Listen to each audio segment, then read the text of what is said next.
All right. Wow, you really outdid yourself this time. Articles, historical accounts, Yeah. even some personal notes. Wow. Someone's been burning the midnight oil, researching the Rothschilds. Oh, yeah. Looks like we are diving deep into one of the most legendary families in finance. Definitely. Maybe history itself. And this isn't just about money, though. Right. This is about a family that built a financial empire. Absolutely. That shaped the world. Yeah. I mean, we're talking financing wars, practically inventing international banking. Yeah. And, of course, all those rumors about their wealth. Oh, yeah. Buckle up. Let's rewind the clock. Back to the 18th century, Okay. to Frankfurt, Germany. Imagine Mayer Amschel Rothschild, the patriarch of this dynasty. Yeah. Starting, not in some grand palace, but in the Jewish ghetto. Oh, wow. And it's hard to overstate the restrictions Jews faced back then. I imagine. Confined to overcrowded quarters, excluded from many professions. Right. Public spaces. So that makes his rise even more incredible. Yeah. Oh, absolutely. Starting from, scratch in that environment. Yeah. He began with coin dealing. Go. Smart move. Frankfurt was a bustling trade hub. Right. But here's the thing. Mayer was more than just a shrewd businessman. Okay. He really understood the power of relationships. Okay. So he cultivated connections with very influential figures. Yeah. Most notably, Crown Prince Wilhelm Wow. became a key patron. Okay, so he wasn't just lucky. No, This was strategic networking, building trust with the right people. absolutely. But how did he actually gain that trust? Right. I mean, we're talking about a prince, Yeah. someone with, probably countless advisors, Yeah. financial experts. What made Mayer stand out? It was a combination of factors, I think. He had a reputation for honesty, Okay. discretion, crucial qualities when handling sensitive financial matters. Right. But perhaps, most importantly, he offered Wilhelm something no one else could add, Okay. access to a vast network of Jewish merchants and financiers Oh, interesting. across Europe. Okay. So this was at a time when communication was slow and unreliable. Right. Mayer, with his connections, could move money and information faster than anyone else. So he was basically creating a prototype for international banking, Exactly. leveraging those connections across borders. Yes. It's like he saw the future of finance before anyone else. Absolutely. And that foresight, Yeah. combined with meticulous attention to detail, Right. an unwavering commitment to his client, earned him Wilhelm's trust. Okay. And this led to him managing the prince's finances, Wow. which was a major turning point for Mayer. This was it. Yeah. This was the springboard Right. that launched the Rothschild banking empire. Talk about a high-stakes gamble. Oh, yeah. That paid off big time. And then he takes that success, but it's another bold move, sending his 5 sons across Europe. That's just the ultimate family business plan. It was a brilliant strategy. Imagine Europe in the early 1800s, a patchwork of different countries, each with its own currency, Right. financial system, communication, and travel. Yeah. Slow and arduous. Mayer saw an opportunity Okay. in this fragmented landscape. He strategically positioned each of his sons in major European cities, London, Paris, Vienna, Naples, Wow. creating the first truly international banking network. So they weren't just competing with local banks. Right. They were creating an entirely new playing field. Yeah. They were playing a global game when everyone else was stuck in regional leagues. Precisely. And this gave them a huge advantage. They could move money, goods, information across borders Right. with unprecedented speed and efficiency. Okay. This allowed them to finance trade on a scale never seen before. Yeah. Even more significantly, put them in a prime position to finance governments, Right. especially during times of war. Which brings us to, shall we say, a complex chapter. Yeah. The Rothschilds and their role in financing wars. You've got to admit, it's a pretty controversial aspect of their history. It is. I mean, profiting from conflict. Yeah. That's bound to raise some eyebrows. It's a topic that demands nuance Right. and a deep understanding of the historical context. Okay. Now, the Rothschilds weren't unique in financing wars. Right. It was common practice. Yeah. But what set them apart was their scale Okay. and their willingness to bankroll both sides. Wait, both sides? In some conflicts, It sounds incredibly risky. it was a calculated risk Okay. that minimized their losses while maximizing potential profits. They knew that war, regardless of who won, was a costly affair. Yeah. Governments needed vast sums Oh. to fund their armies' campaigns. Mm-hmm. The Rothschilds were willing and able to provide those funds, often at a premium, of course. I'm guessing this did make them very popular in some circles. Their actions certainly drew criticism. Yeah. But they argued that they were simply fulfilling a market need, providing a necessary service to governments engaged in conflict. So were they shrewd businessmen operating within the system? Right. Or were they war profiteers? It's a tough question. Yeah. Let's take a specific example. Okay. Their financing of the British during the Napoleonic Wars was a defining moment. Absolutely. They facilitated payments to British troops fighting across Europe. Wow. Even smuggling gold through enemy lines. Really? To finance Wellington's army in Spain. That's impressive. This was a logistical feat of incredible complexity. Yeah. And it came with substantial risks. But it also helped secure a British victory, Right. which ultimately reshaped the political landscape of Europe. Absolutely. So I can see how their actions, Yeah. while undoubtedly profitable, Right. had major historical consequences. Yeah. Okay, time for a quick gear shift. Okay. I'm hearing whispers about some interesting family dynamics. Right. Something about Mayer's will, Oh, yes. keeping the wealth within the family. Mayer Rothschild was nothing if not a shrewd strategist. Right. And his concern extended beyond his lifetime. Okay. His will stipulated that inheritance would pass strictly through male heirs. Okay. He also strongly encouraged, some might even say mandated, Okay. marriages between cousins Wait, marrying cousins? to prevent the dilution of wealth through outside marriages. Seriously. How common was that? Among the Rothschilds, remarkably common. Wow. We're talking over 80% of marriages among his descendants. Really? During a certain period. Right. Now, before you judge, Right. remember this was not unusual Right. among elite families in those times. Yeah. It was all about consolidating power, Right. keeping the family fortune intact. Wow, that's intense. It definitely sheds light on the lengths they went to Oh, absolutely. to maintain control. Yeah. Okay, let's talk about the real star of the family, Okay. Nathan Mayer Rothschild. Yeah. The son who built the London branch into a financial powerhouse. Right. What made him stand out? Nathan was a financial genius. Okay. No doubt. He took his father's lessons about connections, strategy, amplified them tenfold. Okay. Bold, often ruthless, always thinking several steps ahead. Right. And his successes during the Napoleonic Wars cemented the Rothschilds' position as the leading financial power Wow. in Europe. I've heard stories about him, outmaneuvering entire governments yeah. in financial deals. Yeah. He sounds like a character straight out of a He did. Wall Street thriller. He certainly had a flair for the dramatic. Yeah. But beyond the personality, there was a keen intellect at play. Okay. Take, for instance, his acquisition of mercury mines in Spain. Mercury mines. Now, this might seem like an odd choice for a banker, Yeah. but Nathan understood something crucial. Okay. Mercury was essential for refining gold and silver. Oh, interesting. So by controlling a significant portion of the mercury supply, he effectively gained competitive advantage in the precious metals market, further solidifying the Rothschilds' grip on global finance. Okay, so he wasn't just playing the financial markets. He was manipulating the underlying resources. That's next level thinking. And his firm, N.M. Rothschild and Sons, is still operating today. It is a testament to their enduring influence. Talk about a legacy.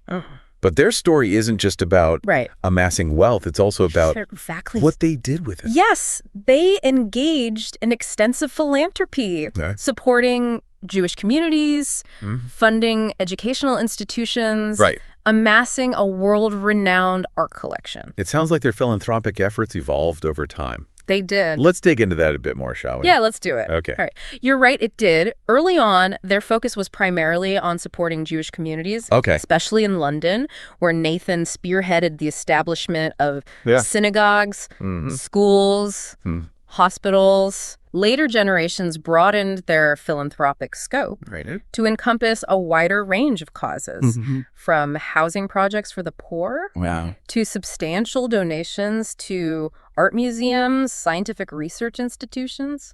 Do you have any specific examples that really highlight, the impact of their giving?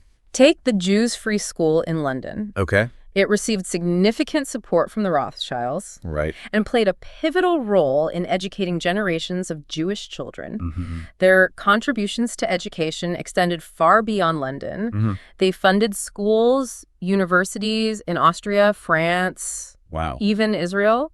And then there's their art collection. Yeah. A treasure trove of masterpieces spanning centuries and cultures.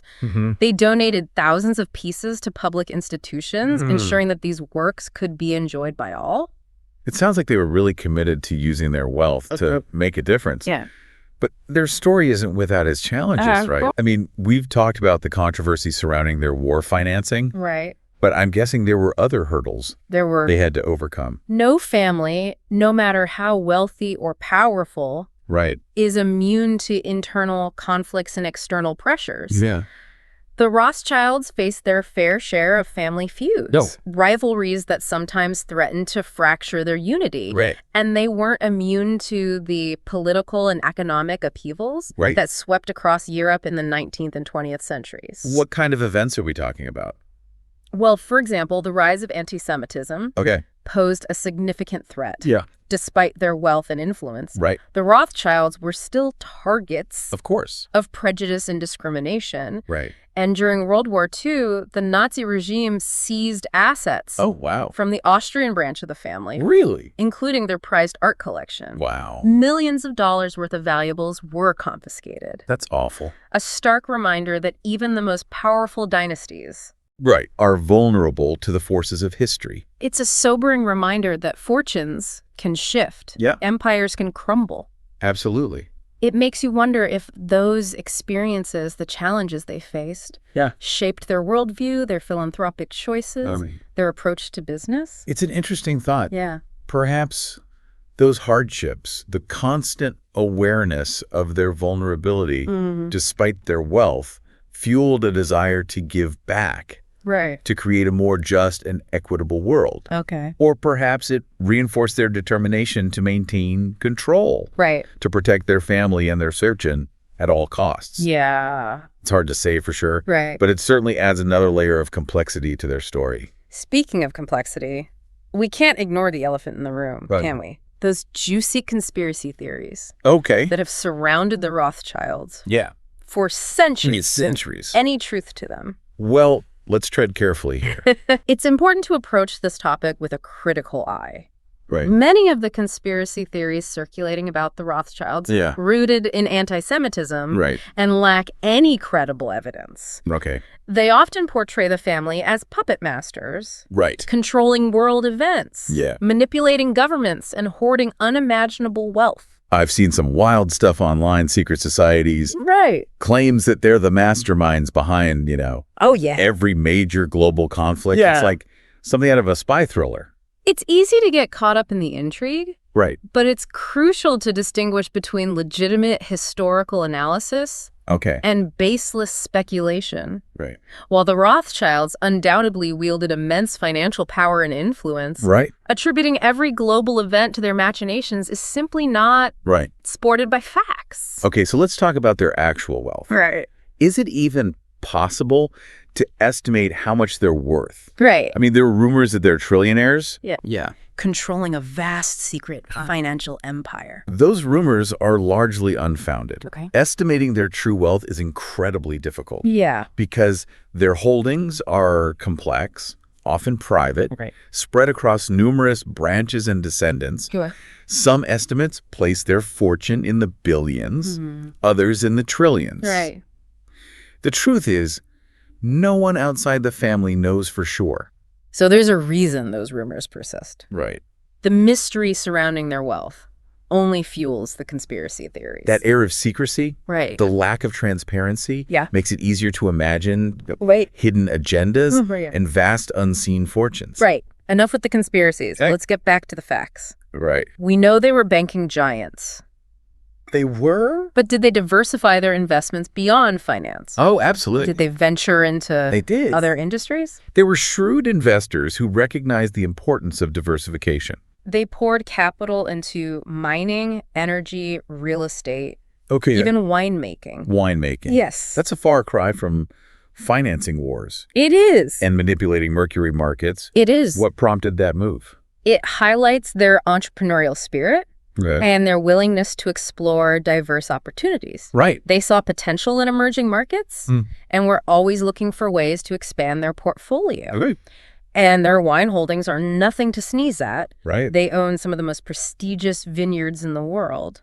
Wow. Producing highly sought-after vintages. So they weren't content with just being bankers. No. They were building a multifaceted business empire. A multifaceted business empire. That spanned continents and industries. Exactly. They understood that a diversified portfolio could provide stability and long-term growth. Right. Take the Suez Canal, for example. Okay. The Rothschilds played a significant role in financing its construction. A project that transformed global trade routes. Right. Cemented their influence on a global scale. Wow. So their influence extended to major infrastructure projects as well. Yes. They really were visionaries, weren't they? They had an uncanny ability to identify opportunities where others saw only risk. Right. They combined financial acumen with a long-term vision. Okay. A willingness to think big and act decisively. It's that combination that allowed them to build a dynasty that weathered wars, revolutions, and economic downturns. So what about the Rothschilds today? Yeah. Are they still a force to be reckoned with? Their wealth and influence have undoubtedly diminished compared to their peak in the 19th century. Right. However, various branches of the family continue to operate in finance, philanthropy, and business ventures. Right. But they've adopted a much more private approach in recent decades. Interesting. Perhaps as a response to the scrutiny and conspiracy theories. Right. That has surrounded them. Right. Their business dealings are less visible. Yeah. Their personal lives more guarded. Which honestly makes them even more intriguing. Right. You've given us a ton of information to digest. I have. From a cramped ghetto in Frankfurt to financing empires, sparking global conspiracy theories. It is. It's an incredible story. It speaks to the enduring power of finance. Right. The complexities of family legacies. Yeah. And the enduring allure of mystery. But before we send our listener down the rabbit hole of Rothschild research, what's the key takeaway from all of this? The Rothschild story is a reminder that wealth and power are not static. Okay. Fortunes can be built and lost. Empires can rise and fall. Right. But their legacy also prompts us to ask what responsibility comes with such immense influence. That's a question worth pondering. Indeed, knowing their history. Yeah. How do you think the Rothschilds are shaping the world today? That's a great question. Where might their influence be hidden in plain sight? Yeah. Perhaps in the boardrooms of multinational corporations? Right. The funding of political campaigns? Or the quiet backing of philanthropic endeavors? That's a good point. It's a question worth exploring. You've given our listener a lot to think about. We've covered their rise to power, their savvy business strategies, their controversial role in financing wars, the family dramas, and, of course, those enduring conspiracy theories. We've only just scratched the surface. Right. Who knows what other secrets we might uncover in the future. The Rothschilds are a testament to the fact that some stories never truly end. Wow. They simply evolve and adapt to the changing times. Well said. This has been a fascinating deep dive into the world of the Rothschilds. Thanks for joining us. The pleasure was all mine. And to you, our listener, we encourage you to keep exploring. Yes. Delve into the modern Rothschild businesses. Absolutely. Their philanthropic ventures. Or even the history of those infamous conspiracy theories. Right. There's a wealth of information out there just waiting to be uncovered. And remember, knowledge is power. So keep learning, keep questioning, and keep diving deep. But before we wrap things up, expert speaker. Yeah. There's one more piece of the puzzle we need to examine, something we haven't explicitly addressed yet. Expert speaker. Okay. The Rothschild family motto. What is it, and how does it reflect in their actions and legacy? It's a fascinating question. Their motto is Concordia Integritas Industria, which translates to harmony, integrity, industry. Harmony, integrity, industry. Yeah. It sounds almost paradoxical. It does. Considering some of their, more morally ambiguous actions, like financing both sides of wars or arranging those cousin marriages to consolidate wealth. How do those actions align with these lofty ideals? That's the paradox, isn't it? Yeah. They built their empire on collaboration, a unified family working towards a common goal. That's the Concordia in action. And their relentless pursuit of opportunities, their expansion across industries, their sheer determination, that's the Industria, without a doubt. Right. But Integritas, that's where things get a little complicated. Yeah, it's like there's this tension between their professed values and the reality of their actions, especially when viewed through, absolutely, a modern lens. Right. Back then, financing wars was common practice. Right. But was it ethical? Yeah. And those cousin marriages, right, while strategically advantageous, they were, raise questions about individual autonomy and, potential consequences for future generations. Absolutely. It challenges us to consider the historical context and how values evolve over time. Precisely. Were they simply adhering to the norms of their era? Right. Or did their ambition sometimes eclipse their ethical considerations? Yeah. It's a question with no easy answers. It's a question each listener will have to grapple with on their own. Exactly. It reminds me of those conspiracy theories we discussed. Right. There's this constant interplay between their public image, their carefully cultivated persona, and the reality of their actions. Right. Which often occurred behind closed doors. Right. Shrouded in secrecy. Exactly. And it's that very tension, that ambiguity that makes their story so captivating. Right. They embody the contradictions of immense wealth and power, the complexities of family legacies that span centuries, and the enduring allure of mystery. Yeah. They challenge us to confront uncomfortable truths about history, about the choices made by those who came before us, and about the enduring impact of those choices on the world we live in today. Well said. This deep dive has been a real eye-opener. I feel like we've only just begun to explore the vastness of their story, the intricate web of their influence, and the questions they raise about the nature of wealth, power, and legacy. And that's the beauty of it. There's always more to uncover, right. more perspectives to consider, more connections to make. Yeah. Their story isn't just confined to history books. Right. It's a story that continues to unfold, to shape our understanding of the world, mm-hmm. and to challenge our assumptions about how power operates, right. both in the open and behind the scenes.